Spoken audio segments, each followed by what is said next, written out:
Queridos e amados irmãos, é com muita alegria que eu quero cumprimentar todos com a paz do Senhor Jesus. Amém. Por favor, abra sua Bíblia na primeira epístola do apóstolo Paulo à igreja de Corinto, capítulo de número 11 e os versículos de número 25, 26, 28, e a gente conclui lendo o versículo de número 33. Enquanto os irmãos localizam o texto, eu quero agradecer a Deus pelo privilégio que Ele nos dá de estarmos em Sua presença, adorando e bendizendo a Ele, na beleza da Sua santidade. Amém. Ao Senhor seja toda honra, toda glória e todo louvor para sempre. Eu também quero louvar a Deus pela vida do anjo desta igreja, pastor reverendo José Orisvaldo Nunes de Lima. Glória a Deus, que nos recebe com muita alegria aqui nessa casa, e trazer ao amado pastor e toda a igreja um abraço fraterno da nossa igreja e convenção no estado do Ceará, e só quem recebe esse abraço diga amém. Amém. Cumprimentando o pastor presidente, eu quero cumprimentar todos os queridos pastores e companheiros de ministério que estão na minha retaguarda e dizer do respeito que eu tenho a todos os meus irmãos, e na mesma toada eu quero rogar aos meus irmãos para que clamem ao Senhor, para que Ele me ajude essa noite a falar a sua palavra, e abra a porta da palavra e fale conosco de modo sobrenatural. Amém, meus irmãos? 1 Coríntios, capítulo de número 11, versículo de número 25, diz assim a palavra do Senhor: semelhantemente também, depois de cear, tomou o cálice, dizendo: este cálice é o Novo Testamento no meu sangue. Fazei isto todas as vezes que beberdes. Repita bem alto: em memória de mim. Em memória de mim. Versículo de número 26. Porque todas as vezes que comerdes este pão e beberdes este cálice, anunciais a morte do Senhor. Repita mais alto ainda: até que venha. Até que venha. Versículo de número 28, diz assim a palavra de Deus: examine-se, pois, o homem a si mesmo, e assim coma deste pão e beba deste cálice. Para a gente concluir no versículo de número 33. Portanto, meus irmãos, quando vos ajuntais para comer, repita bem alto: esperai uns pelos outros. Esperai uns pelos outros. Se não atrapalhar o seu culto, antes de você sentar para ouvir a palavra de Deus, dê um sorriso 9h15 para essa pessoa que está do seu lado hoje à noite. Como é que é o sorriso 9h15? É de orelha a orelha. E só para não perder o costume, diga assim: é um privilégio para você estar sentado do meu lado hoje à noite. Com muita humildade no coração, sente glorificando aquele que vive e reina para todo sempre.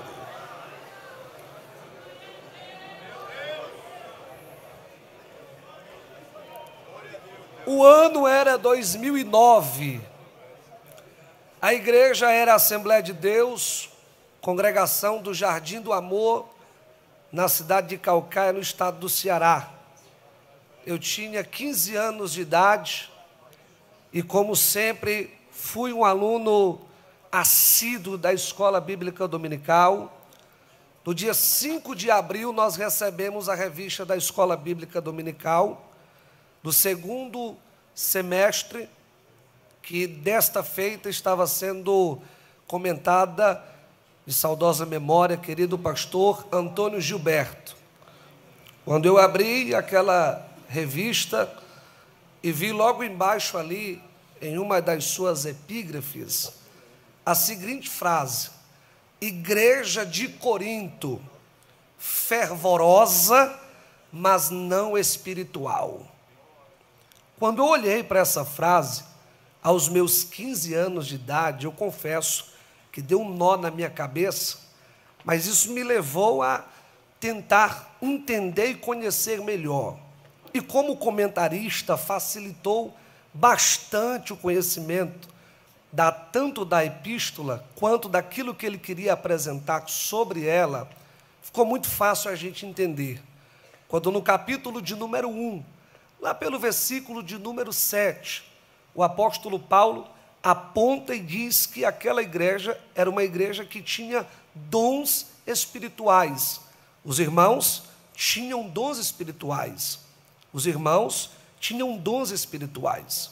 Contudo, no capítulo 3, no capítulo de número 5, no capítulo de número 7, o apóstolo Paulo vai fazer algumas considerações sobre a espiritualidade e sobre o comportamento da igreja de Corinto. E em alguns momentos ele chama aqueles irmãos de meninos. Em alguns momentos ele chama aqueles irmãos de imaturos. E ao longo da sua carta nós vamos percebendo exatamente isso, entendendo essa diferença do fervor e a espiritualidade. Uma igreja fervorosa, mas que não discernia nada com uma visão espiritual. Porque enquanto do lado de fora a igreja exercia bem o seu ministério através dos dons espirituais, aqui, do lado de dentro do coração de alguns irmãos, não havia mais respeito pelo outro, consideração pelo outro, amor ao outro, consideração ao seu semelhante. Faltava isso na igreja de Corinto, que eles ainda não haviam compreendido. Ora, quando o apóstolo Paulo chama-os para dialogar e para ensinar-lhes a respeito da ceia do Senhor, ele não queria só dizer como seria a liturgia. Ele quis chamar os irmãos para a reflexão sobre o verdadeiro significado da ceia do Senhor. Porque na igreja de Corinto, muitos dos irmãos sabiam que a Santa Ceia tinha o seu dia determinado e que a igreja tinha que participar da ceia após o batismo nas águas.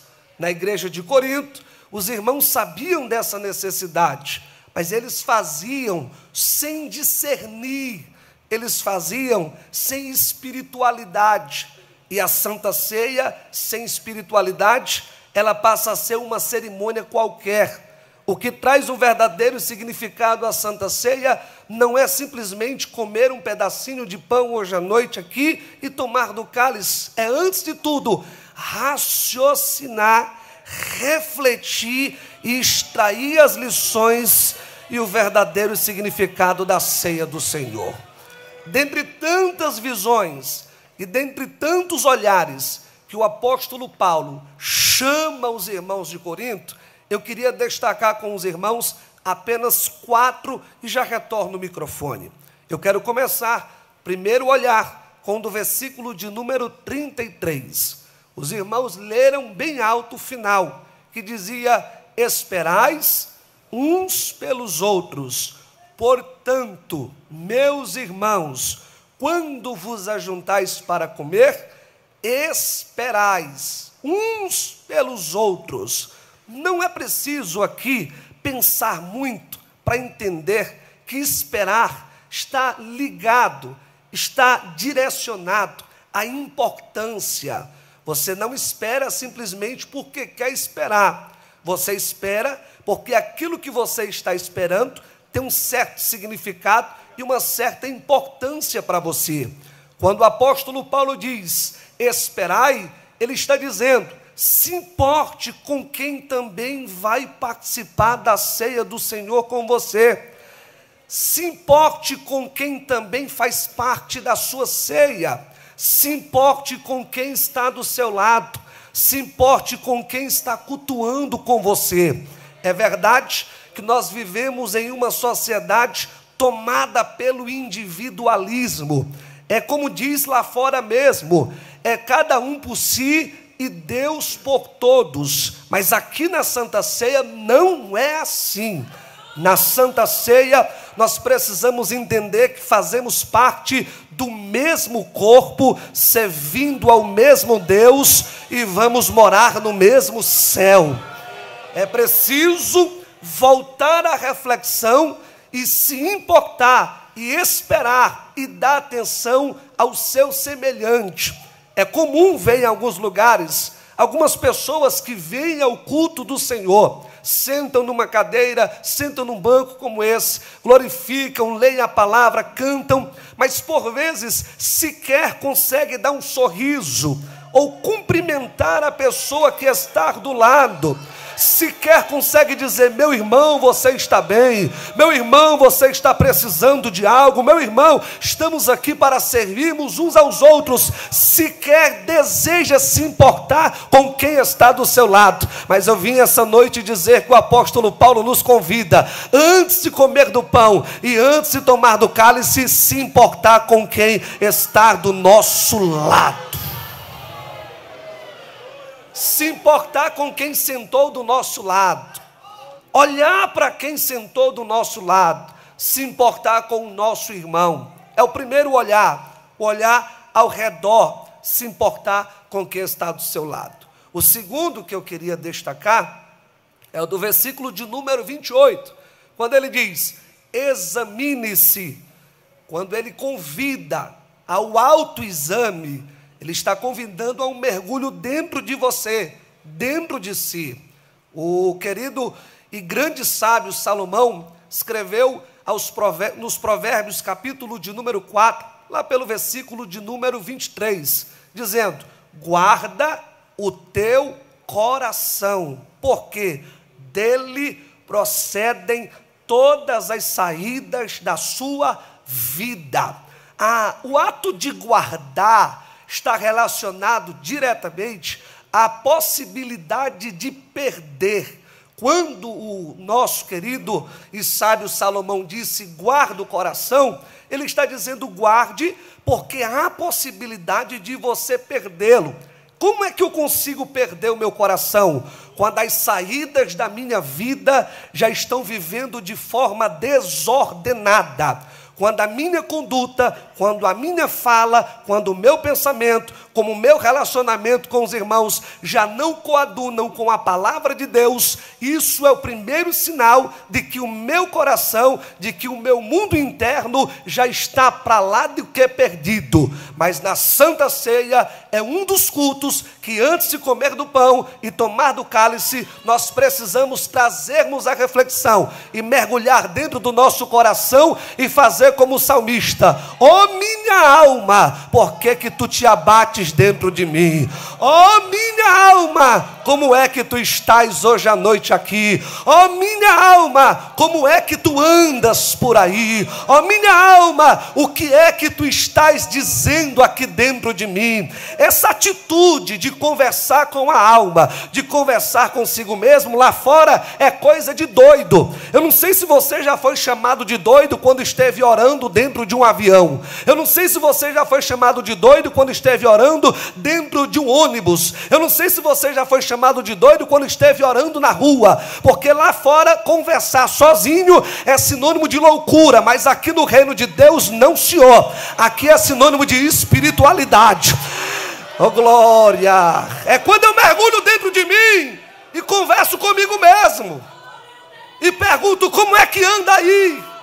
E pensar sobre mim e pensar sobre como está o meu mundo interno. Santa Ceia é sobre isso. Não só ao redor, não só dentro, mas também no versículo de número 25, lá no final, os irmãos leram bem alto: em memória de mim. É um convite para olhar no passado, para olhar para trás, para olhar o que aconteceu na via dolorosa, o que aconteceu em cima do Monte das Oliveiras, o que aconteceu dentro do templo, o que aconteceu enquanto ele foi conduzido. Uma certa vez, eu falando sobre o passado, falando a necessidade de se olhar para trás e ver o que foi feito, alguém me abordou no final do culto e disse: irmão, esse negócio de olhar para o passado não é bom não, não é de Deus não, porque lá no passado só tem coisa ruim, lá no passado só tem coisa que não presta. Aí eu disse a ele: meu amado, só se for no seu passado, porque no meu passado a Bíblia diz que Jesus pegou tudo e jogou no mar do esquecimento e perdoou, não está mais lá. A única coisa que está no meu passado é o sacrifício vicário de Cristo na cruz do Calvário. Santa Ceia é um convite para a gente dar uma voltinha lá na Galileia, quando o meigo Nazareno, anunciando as boas novas de salvação, falava ao povo sobre a sua partida, sobre o seu sacrifício na cruz do Calvário, curando os enfermos, dando vista aos cegos, dando audição aos surdos, curando os coxos, fazendo maravilhas e anunciando sempre a sua partida. É um convite para olhar em Mateus 26, naquela última ceia, quando ele levanta o pão e, tendo dado graças, parte e vai entregando aos seus discípulos e dizendo: este é o símbolo do meu corpo. E semelhantemente, levantando o cálice e dizendo: tomai e bebei, é o símbolo da nova aliança no meu sangue. É lembrar que antes dele ser preso, é lembrar que antes dele subir ao Monte das Oliveiras cantando, ele disse: nós vamos fazer uma aliança no sangue aqui agora. Nós vamos nos aliançar antes do que vai acontecer. Não é preciso ser tão inteligente para entender que o que está aqui no meu dedo não é uma aliança, mas é um anel, porque a aliança é muito mais do que um anel. O anel é só um símbolo. Quando Jesus diz: tomai e bebei, é o símbolo da nova aliança, ele estava dizendo exatamente assim: a partir de agora, nós não somos mais dois, porque a aliança tem esse poder de transformar dois em um. A partir de agora, nós não somos mais dois, mas a partir de agora, nós somos um. Todavia, se somos um, se eu subir ao Monte das Oliveiras, vocês sobem comigo também. Se eu for preso lá no monte, vocês também serão presos comigo também. Se me levarem até a presença de um tribunal que não tem competência para julgar o crime que estão me imputando, vão levar vocês também. Se me açoitarem, vão açoitar vocês também. Se me colocarem adiante do escárnio, vão colocar vocês também. Se colocarem um madeiro pesado em minhas costas, colocarão na de vocês também. Se colocarem uma coroa de espinho na cabeça de vocês, colocarão na minha também. Se eu subir ao Calvário, vocês também subirão comigo. Se eu morrer, vocês também morrerão comigo. Agora, se ao terceiro dia eu ressuscitar, vocês ressuscitarão comigo também.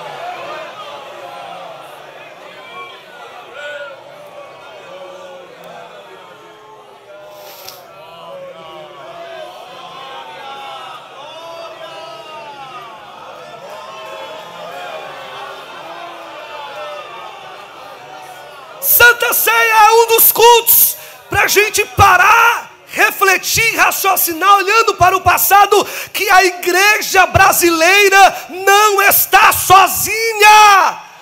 A igreja brasileira tem uma aliança. Uma aliança com quem? Com aquele de Mateus 1. E o seu nome se chamará Emanuel, que significa...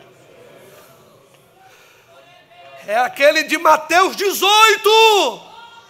Onde estiverem 2 ou 3 reunidos, eu estarei no meio.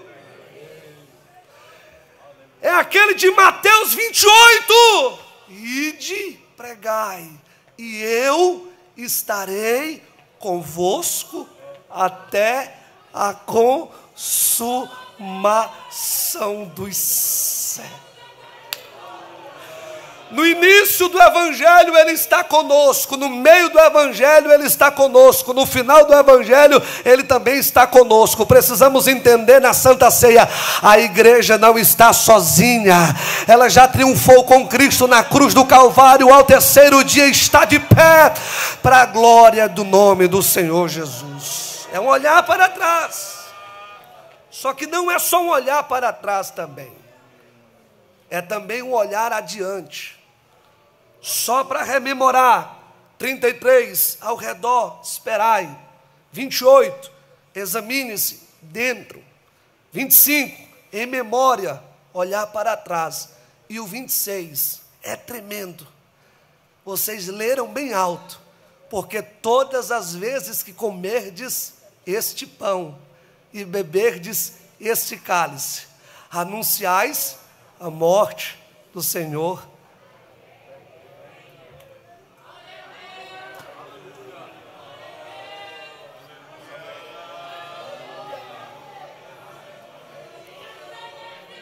Glória. A igreja do Senhor tem uma promessa. Quando o Senhor falava sobre a sua morte e sobre a sua vinda, os discípulos ficaram sem entender. Quando inicia o capítulo de número 24 do evangelho que Mateus escreveu, depois do que aconteceu no capítulo 23, dentro do templo, Jesus diz: não ficará pedra sobre pedra que não seja derribada. Isso deu um nó na cabeça dos discípulos, mas mesmo sem entender bem, eles continuaram caminhando rumo ao Monte das Oliveiras. No cume do monte, eles chamaram o mestre para a conversa e fizeram ao mestre 3 perguntas. Quantas perguntas? A primeira: Senhor, quando sucederão todas essas coisas?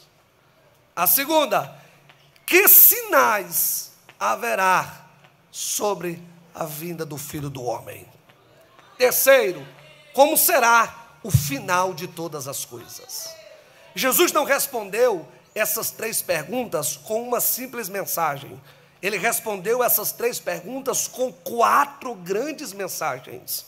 A primeira é uma das mais conhecidas: princípio das dores.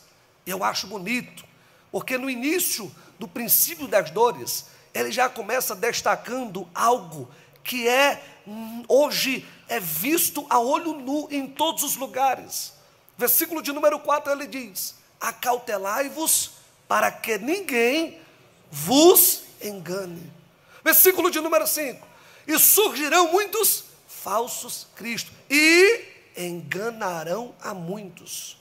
No 11: e surgirão muitos falsos profetas e enganarão a muitos. Em uma mesma mensagem, Jesus repete a mesma palavra 3 vezes. Engano no versículo 4, engano no versículo 5 e engano no versículo de número 11. Era como se ele estivesse chamando a atenção para os discípulos e dizendo assim: ei, olhem para isso, fiquem atentos nisso. Por quê? Porque esse período será marcado pelo engano. Engano em todas as esferas da sociedade.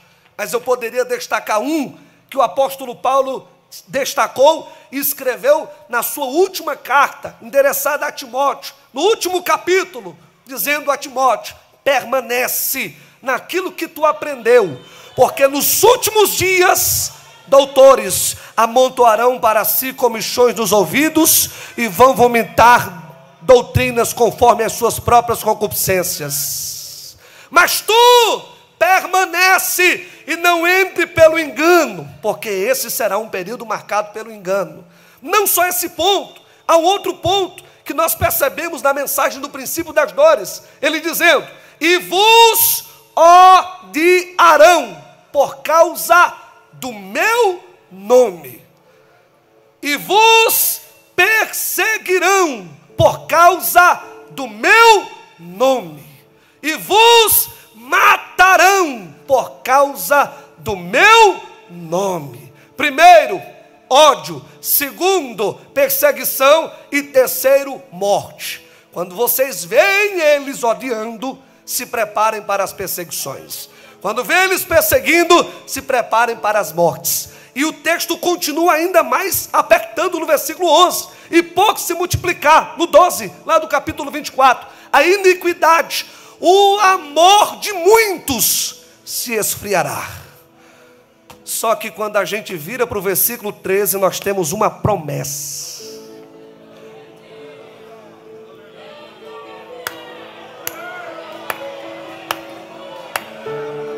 Mas aquele ou aquela que perseverar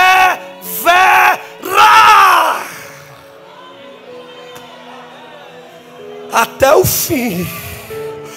Quantos estão aguardando Jesus para hoje? Quantos estão aguardando Jesus para agora? Quantos estão aguardando Jesus agora? Quantos estão aguardando Santa Ceia? É culto para a gente olhar para frente e saber que muito em breve não será mais em Maceió, aqui na Central do Farol, mas muito em breve será nas bodas do Cordeiro, e a igreja estará lá. Aleluia, aleluia, aleluia. Aleluia! Oh, coisa linda vai ser o arrebatamento da igreja do Senhor na terra. Os noticiários vão rodar o Brasil inteiro. A televisão vai anunciar, as redes sociais irão anunciar, e dizendo que um povo da terra sumiu.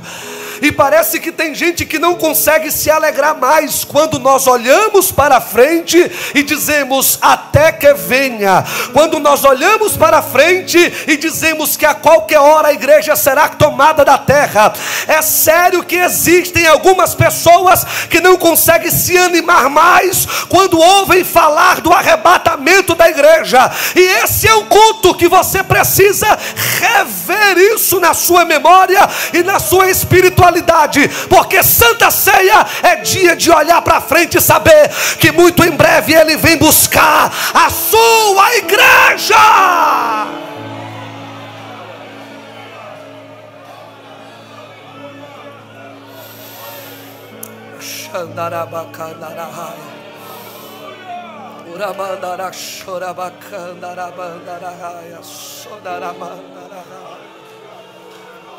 Sentindo a presença do Espírito Santo. Se você puder, em um minuto, adore ao Senhor aqui.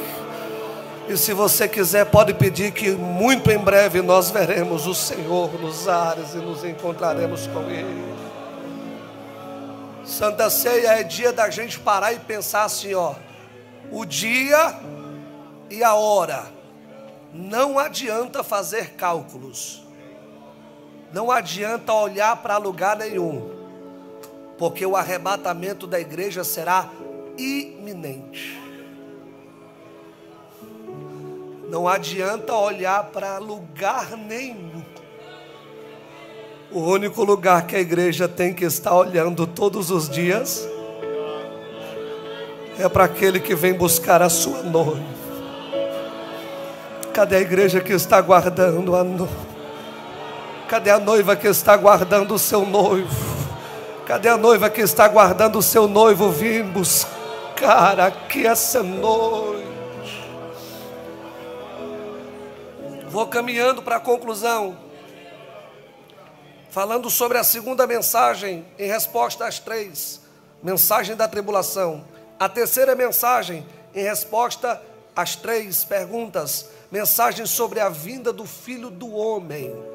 E na mensagem sobre a vinda do Filho do Homem, ele profere 4 parábolas. Parábola da figueira, parábola do servo bom e do servo mau, parábola das 10 virgens e a parábola dos talentos. Se você pegar essas 4 parábolas e colocar as lentes do versículo de número 38, se não foge a memória, você só vai encontrar uma mensagem dentro dessas 4 parábolas. Que mensagem é? Vigiai, pois, porque não sabeis o dia e a hora em que o Filho do Homem retornará para buscar a sua igreja. A última mensagem sobre o final de todas as coisas. Olhando ao redor, olhando no interno, olhando atrás e olhando à frente. São as 3 visões, são os 3 olhares, são as 4 reflexões que Deus te chama antes de comer do pão e de beber do cálice essa noite. Eu concluo essa mensagem falando sobre a primeira carta do apóstolo Paulo aos irmãos que estavam em Tessalônica, no capítulo de número 4, no versículo de número 14, versículo de número 15 e versículo de número 16. E eu queria que os irmãos lessem bem alto esses 4 versículos, enquanto o nosso irmão já prepara ali para a gente concluir essa mensagem no 3. Toda a igreja lendo bem alto. 1, 2, 3. Porque se cremos que o Senhor ressuscitou, assim também os que creem.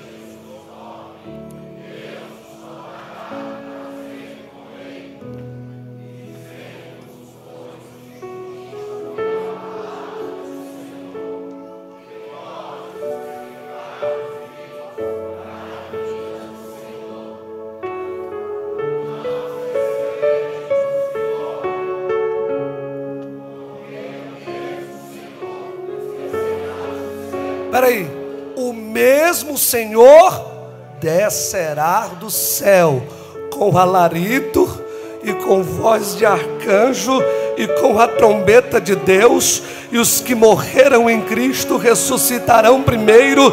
Depois nós, os que ficarmos vivos, seremos arrebatados juntamente com Ele nas nuvens, a encontrar o Senhor nos ares, e assim estaremos sempre com nosso Senhor.